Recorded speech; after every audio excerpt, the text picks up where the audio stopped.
Marker truck মার্কা একটি vote যদি আপনারা দেন, আগামী 5 বছর আমরা একটি শান্তির জনপদ গড়ে তুলব। মুখ ফসকে প্রতিদ্বন্দ্বী প্রার্থী নুরুল হক নূরের ট্রাক মার্কায় ভোট চেয়ে বসেছেন পটুয়াখালী 3 আসনের স্বতন্ত্র প্রার্থী হাসান মামুন। এমনই এক অপ্রত্যাশিত ঘটনায় রাজনৈতিক অঙ্গনে শুরু হয়েছে তুমুল আলোচনা সমালোচনা। বুধবার রাতে পটুয়াখালীর গলাচিপা উপজেলার আমখলা ইউনিয়নের পশ্চিম তাফালবাড়িয়া সরকারি প্রাথমিক বিদ্যালয় মাঠে ঘোড়া মার্কার আয়োজিত এক পথসভায় এই অঘটন ঘটে। বক্তব্য দেওয়ার এক পর্যায়ে হাসান মামুন ভুলবশত প্রতিদ্বন্দ্বী প্রার্থীর ট্রাক মার্কায় ভোট চেয়ে বসেন। এত বুঝে যে সব সে বুঝে আর বাকি মানুষ মনে কিছু বোঝে না। যাই হোক, বয়স কম, বুঝে কম, বুঝতে চায় বেশি। আস্তে আস্তে ঠিক হয়ে যাবে, কিন্তু তাদেরকে শিক্ষা দেওয়ার জন্য আপনাদের সঠিক জায়গায় ভোট দিতে হবে।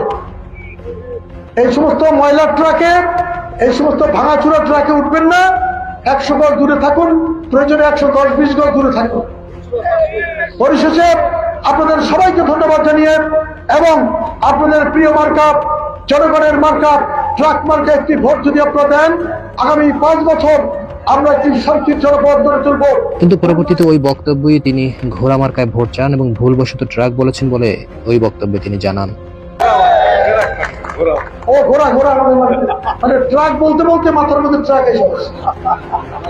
ঘোড়া মার্কায় ভোট দিবেন আপনারা, ট্রাকে ভুলে উঠবেন না, ময়লার ট্রাকে।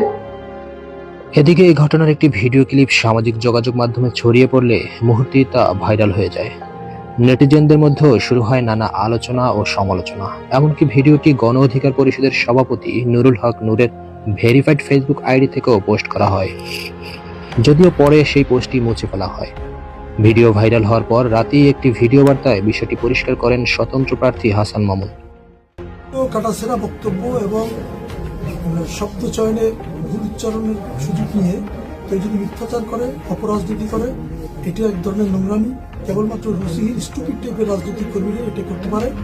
বাংলাদেশ জাতীয়তাবাদী দল 10 গলাচিপা উপজেলা এবং 10 উপজেলার নেতৃবৃন্দ এবং আমরা ঘোড়া মার্কার প্রতীক নিয়ে নির্বাচন করছি এবং নির্বাচনে আমরা বিজয়ের দ্বারপ্রান্তে রয়েছি। সুতরাং কোনো ধরনের কোনো ফালতু বক্তব্যে কর্ণপাত না করার জন্য সাধারণ ভোটার এবং নেতাকর্মীদের প্রতি বিনীত অনুরোধ জানাচ্ছি। অন্যদিকে ভিডিওটি ভাইরাল হওয়ার পরপরই নুরুল হক নূরের সমর্থকদের একটি অংশকে মিছিল করতে দেখা যায়। সব মিলিয়ে একটি বক্তব্যের ভুল উচ্চারণ এখন পুরো নির্বাচনী মাঠে আলোচনার কেন্দ্রে পরিণত হয়েছে।